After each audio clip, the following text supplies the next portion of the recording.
Jireenya isii hojii jiraachuu isin barbaaduusi isii illee harkaan isin tuquusi fakkeenyaaf faamii gidee jibeen ajjeesuun ooluu jaanii yaadan. Assalaamu alaikum wa rahmatullahi wa barakatuh. Hordoftoota fi kabajamtoota keenya. Baga nuuf jiraadhaa waggaa kuma caalaa isiniin jiraadha. Arragaa maal itti jechuun keessee oolamu alhamdulillah. Ilmi namaa tokko waa hedduu nama mudata. Ilma dhiiraa waa hedduu mudachuu uumaa jiraate.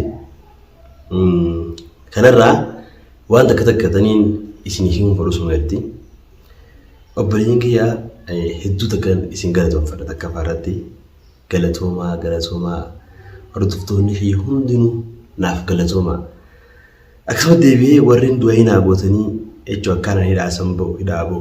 naa gootanillee galatoomaadhaa isin jaadhaa obboleeyyiin kiyyaa galatoomaa hedduu takka naaf galatoomaadhaa warreen kiristaanaa warreen musliimaa warreen waaqeffataa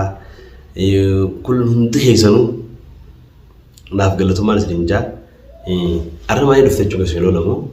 wallahi arramaa hin dhufeef garuu alhamdulillah ni zanqaan dhaamees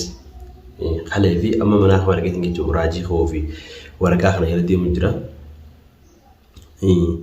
garuu haa ta'u alhamdulillah ilmi namaa tokko tumamuun isin jira maaliif tumame hin jiru namni akkamitti waan kana kanatti yoo jette rabbiin guddoo si fiduu danda'a wallahi billahi rabbiin guddoo si fiduu danda'a. Garuu rabbi guddoo sana jechuun balaa rabbi namarraa qabu warreen jechuun warreen na jajjanfaa jira. Nama fakkeenyaaf akkana rabbiin nama fide waan takka rabbi nama fide abbaan fedhe hafiduu hin ta'a namarraa hir'isuun tokko isin jiru. Tana wanni beekuu qabu ilmi namaa abbaan fedhe kan sirraa hir'isuu danda'u nama hin jiru beeka. Rabbiin waan rabbi fide alhamdulillah itti murachuudha malee wanni harkaata gootee wanni gidduu takka hin jirtu. Takkasitti isin jaa obboleeyyiin kiyyaa akkasumatti gaa ani jechuun duraan mallattee keessin jira arraan tana jalaa badeetiin manaan dhaqaa arrama dhaqeetiin huccuu tiyya sidduu jira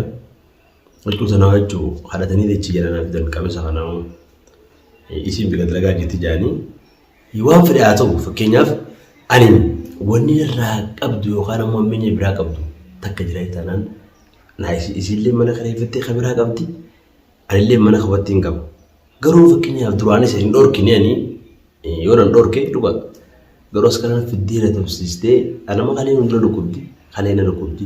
harka kana na dhukkuba nama bakka ableen isaan na diran na amma na fayyite malee ani laa bakka ijoo isaan jaambiyaadhaan biranii jira laa halan qaasisi dhootu jechuu achiisitti harkaa jaambiyaan dhoosanii garuu na fayyite qaamni kiyya dafee qaama wannaatii mee dafee na fayyaa alhamdulillah silaan lubbuutii akkasitti dhabees akkasuma. Garuu namni tokko hojii tokko nyaatee hamtuu kana warra dalaguu an islaamni taate an hamtuu irra dalagee jaatu isirratti yoo nama hamtuu dalagee yoo jiraate wallahi wabillahi eenjoo akka mataa yaateef. Dabbaan daheen darbate hambiti ija beeysaa jaanimi maqaa sanallee gaa anis dhageetumaan jee takkasitti obboleen kiyyaa alhamdulillah silaan akkaan tumameen ani nama dhaabbatee deemuu danda'u miti. Garuu harki diinaa homaa takkasin godhuu yoo dhugaa dubbanne nuti garuu silaa oromummaatti yookaan ammoo oromummaa irratti tumamne gaarii ture. Seenaadha ammoo akkana tumuun tun warreen na jajiisu ni jira warreen dhiiroo fakkeenyaaf namni kanaa kana waan isin himatu waa'ee naa godhaa obboleeyyiin kiyya rabbee jira. Takkasitti obboleeyyiin kiyya hedduu takkaan isin jaaladhaa hadaraa wanni ishidhaamu na bira dhaabbattanii du'aayiidhaanis na bira dhaabbattaniitti amma ani waa takka hin barbaadu dhugaan isin walageeffadha jire akka nama takkaatti ani waraqaa mallatteessin ajjibee akkanatti isin harkaan tuqamnaan abbu namni biraatti yoo tuqee jechuun akka nama fakkeenyaaf tuqeettiin waraqaa mallatteessee beekjeen yoo dhugaa dubbanne jechuudha saniifuu wani nan jiru takkaas hin jirtu maaliin jaalan awwanni loonis hin jettu obboleeyyiin kiyyaa ammoo isin du'aa naa godhaa isin jireenya isii barbaadan akka duraan jiraa jirtutti mucaa fudhattee miti. Ani mucaan jedhin danda'a turaanis alhamdulillah hinaaffaa mucaan faamiin duraan mucaan hundoo yaada jiruufi isiin hanqa santeessee akkaan hundoo godhan asin dhufte jechuudha. Ammas nama jechuudha istirii si geessu jiru jira. Ani fakkeenyaaf namni hojii dalagu jiru namni bira dhaabbatee jiru faaya wal dhugaa dubbanne. Faaya tokko beektanii isiidha namni viidiyoon hojii dalaguusi sanuu waa isii hidhatan fakkeenya piraankiidhaaf dubbiin maan wani irraa kaatee faayoodha. Faayoon hanqa namaa takka amma dheessu jirtu maaliif jettee dubbiin isiin eeganeetii booda faayoo barbaadu jirti. Faayoon as keessaa nama hedduun beeytu dhugaa dubbanne namni isiin beeytu fakkeenyaaf numara dhuftee faayoon eega dammaas faayoon dilasii miti akka fedhe goosuu dandeessee jechuudha faayoon dheessu jirti jechuudha baleen kiyyaa. Ani hanqa namaa takka faayoo isiitutu akkaan nuti wal jaalannu eenyu godhe isiidhaa godhe nuti hin goone akka nuti wal jaalannu eenyu godhe isii godhe takkasitti obboleen kiyyaa adaraa ilmi namaa tokko hanqa namaa takkaanii nin jaalladhe isinitti himeetiin jira hamtuun irratti dalagee yoo jiraatte yoo duraa dur fakkeenyaaf gaafa nama isii dhugaa yoo dubbanne namni waliin dhuftu jiru namuma fakkeenyaaf jaartii nama keenyaati kan dhugaan isin mana geeffadhaan ifaa ifattiin dirree beeman kijibaas hin beekan warreen kijibeettan namu ibiddi abbuma irra bu'ee gubaa jaan ibiddi abbuma irra bu'ee gubaa jaan warra kijibees hin gettan namni tokko namni kijibaa inni boo'aa dhugaa dubbanne yoo rabbi irraa sodaadha warri inni kijibdan namaan gettan rabbi irraa sodaadha namaa miti rabbi irraa sodaadha namni ni bo'a fakkeenyaaf ni bo'a yookaan immoo tumisa irra tuman san kauma ina kosa afaan arabaa waan beekne turjumaana nama biraa fedha warra afaan arabaa beeku warri beektan ilmi namaa tokko nagee firaan jiru beekaa wani ilaaluu qabdan obboleeyyan kiyya nagee kaane yookaan immoo namni sana akkasii ijoollee san eenyu jikkisi boon isiinuu garaa dadhabee eega duraan na fiddee jechuun askarii na tumsiiste garaan dadhabee isiinuu malee garaan dadhabuu jaamtu kaatuun akkuma namni fakkeenyaaf maal naan jaala malee maal naan jaa fakkeenyaaf ani dhugaan isin akka istiriin ol baatee ani YouTube irra deemtu fadheetii miti dhugaan isin hima garuu eegul baasanii namni kun yookaan ammoo waan du'ellee namni dhiini abbaa jechuun nama qaba anis warraan qaba isinis warraan dhalattee qabdi akka isin eegisiiste beeksisuudhaaf ijoolleen fakkeenyaaf wanni viidiyoo san gadhiisteef waan kanaaf malee anuma akka istiriitii ol bee fakkeenyaaf hinqituma sana akka ol baatu hin feene dhugaan isin hima garuu warra hiriyaan xiyyeeta namaan arrabsiitii yaada garuu narrabsitus namu akka yaadna geessee jechuun ammaa hin turtuu jaan daftee nama dhaqqabdi warreen yejjanii fakkeenyaaf akkana goote jettan yookaan ammoo warreen yaada biraa naa qopheessitanii jira dhugaa dubbanne warreen yaada biraa naa qopheessitanii jechuun faamina akkanaa kana dalagee akka itti fidin jettan ziyyaa keessa rabbi isinii baafan anis rabbiin na beeku waan taateef annis tumameetiin nis tumee jiraachaa jira malee hanqooyyaa alhamdulillah ani dura rebeeta dhugaa godhatti hime beetanii obboleen kiyyaa dura nam sadina fiddee galgala achuu zaajaatti halkan zaajaatti halkan zaajaa na fiddee halkan zaajaa dhagee fiddee askara san jala deemu didee askarii san nakabalee askara san tume askara san tumnaani an ganamanii dhufan jee jaanne dalagaa dhaqeetiin jechuun dalagaa irraa gale takkasiitii obboleen kiyyaa haasawallee karatti hin dhaabe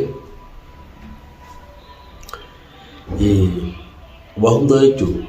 arraan tana askara akkasii na fiddee gaafaan askara san tume booda askarii anaa itti yaadiin akkasii na dhufe jechuudha. Silaa yookaan dura hin baafadha ture nama diidam caalaa dhaabbaleen kiyya wallaahi wabillahi kijiba namni kijiba hin jedhu nama diidam caalaa na dhufe mataa hayyaaba. Na dhufanii na qabanii na dhawanii dirqiidhaan gabbee naan jaan hin bahu hin jeeni sawasinitti na tumanii dirqiin na geessan hidhame. Alhamdulillah ilmi namaa hidhamuun ni jirti an hidhaan sodaatu waan isin hima warreen fakkeenyaaf yookaan hidhaatiif gammadda yoo jiraatan illee faamii hidhaan sodaatu arraa miti durirraa jechuun hidhamee hidhaan qoraasuma dhiiraatii jaan hidhaan ibsi barsiifti yookaan ammoo ati nama yeroo fakkeenyaaf duraan salaanni taateewu akka karaa salaataa deebitee jechuun yaa rabbi keetti rabbi kee kadhattu sugooti waan isin hima warreen hidhaa fakkeenyaaf yookaan hidhaa anamma hidhaarra tumisi isaa tumee na arsuu jira malee waan isin hima dhageeffadhaa nagee hidhaan qafa dhiyoon na hidhanii sodaan qabu ani garuu tumis alagaa jechuun fakkeenyaaf alagaan siif hin naatu si dhooyti si miidhaa hedduu soo gaggeessiti ilmi namaa garuu waan rabbiin jechuun fakkeenyaaf ni miidhamta si hin jenne ilmi namaa si miidhuu hin danda'u takkasitti obboleen kiyyaa warreen jechuun naafillee cinqamtanii naaf rakkachaa turtan hedduutu kan naa galatoomaa amma sanii si dhaamuu tanuma keessatti ani har'aan tana mana dhaqeetiin manaan dhaquu deeme isin jaalladha obboleen kiyya waan isin dhageettanis irraa hin ta'a garuu isii yoo nagadeen isin dhiisuu waan isiniif himaa dhageeffadhaa yookaan lubbuu isiitiin isii baasa ammoo isii yoo jiraanne yoo jirtu nagee kiyyaan taa'ee caljitiin ta'a nama wajjin na barbaadu sanii ilaalaa'u taratti waan isin dhageettanii jechuun yoo naqin naangettanis hin dhaqu obboleeyyiin kiyyaa yoo immoo mana keetii dhaqe naangettan ni hin dhaqa. Amma dirqama mana kiyyaa ani fakkeenyaaf itti laffeetiin hurkee itti laffee dalagadhee ittiin bitadhe dhugaan isiniif hima. Garuu booda ittiin isiin ittiin qashnaana gootee har'aan tana tuffii naasiitee yaada biraa yoo isin qabaatte uuma lamaaf jiraachuu yookaan dhabamuu irra hojii akka keeyyattan kana filadhetti. Garuu kana maata akka har'aan tana miidhoon moodelaati hin miidhu yoo miidhe immoo namni kunoo maal naan jaamma rabbummaan kun waan dhiisu jeetiin sodaachuu jira malee akka silaa isiin gettu kanaan ani sirriitti nama irraa isii tana irraa dalaguu danda'u jechuudha. Takkasitti yoo najjeesuu barbaadde kana beekutti akkasii namiidhoo alagaan namiidhoo osoo hin taane nagaan galtee maaliif ilmi koo fedhe summii isii kanneen ajjeesuu danda'a obboleeyyiin kiyyaa yoo fedhe waan fedhe si godhuu danda'a. Fedhuu sii ciisu waan nama keenya fakkaatu guddatti biyya namaa keessatti warreen akkana wal ajjeesuu jiru waanuma akkana akkanaa naafi. Garuu alhamdulillah balaa rabbi namarraa haa qabu rabbiin balaa isinirraa haa qabu isinillee warreen balaan akka kiyyaamatti illee rabbi isinirraa haa qabu warreen ammoo balaallee rabbiin dhaqqabdu rabbi isin hin godhini warra adawii isin hundilaa shishim rabbi isinirraa haa godhu obboleeyyiin kiyyaa. Takkasitti isin jaaladhaa adaraa na jabeessaa na bira dhaabbadhaa yaa galatoomaa isin jechuun har'a gammachuun fuula qabu garuu alhamdulillah ilmi namaa tokko ofiisii midhaabee gammachuu qaba. Takkasitti har'aan tananii faayoo barti see'uuf hin deema faayoo nyaatee faayoo biraan dhaqu deema. Takka naati obboleeyyiin kiyyaa rabbii reetee siyaa bira jechuudhaan jaaga. Taa'amma ganaa booda nagayaan jiraachuu waan isiin barbaaddu waraqaa sii kannee fi nagayaan narraa jiraachuutti hin barbaada malee ani askaraa na barbaaddee na cinqoo osoo hin taane waan narraa barbaadu sun takka fa'aa mucaa fuutee minarraa bar mucaa fuudhuun bara isiin ni wallaalte malee alhamdulillah na gargaarteen. Fakkiyaa bika takka yooniin dhaqajee nama bira dhaquu hin danda'u ani nama markaa qabu waan taateef hangam takka qarqara akka jiru isiin hin beekne malee mucaa narraa fuudhuudhaaf furmaata takkaa dhufee naaf. Garuu miidhaa immoo mucaa harka fiddu siin fadhu haadha garuu haati fakkiyaa miidhaa itti fiddi jee yaadu mucaan irraa fuudhuun immoo anaaf furmaataati. Anaaf furmaata isiin hin beekne malee. Takkasitti obboleeyyiin kiyyaa adaraa isiin jaaladhaa ammoo subscribe share naa godhaa na jabeessaa wanni jiraannuun hammeenyi fedhiyoon dhufellee hanqoo viidiyoo marannee jechuudha. Viidiyoon hanqoo maallaqa nu daleetu sarumaanii hanqa jiraachaa jiru jiraanna. Dalagaallee hanqa dalagaa jechuudha. Dalagaa hanqaan duraan dalagullee hanqa irraa isin irraa dalagaa ammaa kan dalagaa isin irraa naa godhaa isin jawaab obboleeyyiin kiyyaa. Dalagaallee kan dalagaan hin jirre dalagaa biraa dooyee naa godhaa adaraa isiniin jaaladhaa na bira dhaabbadhaa isiniin jaa. Assalaamu alaikum warahmatullahi wabarakatuh.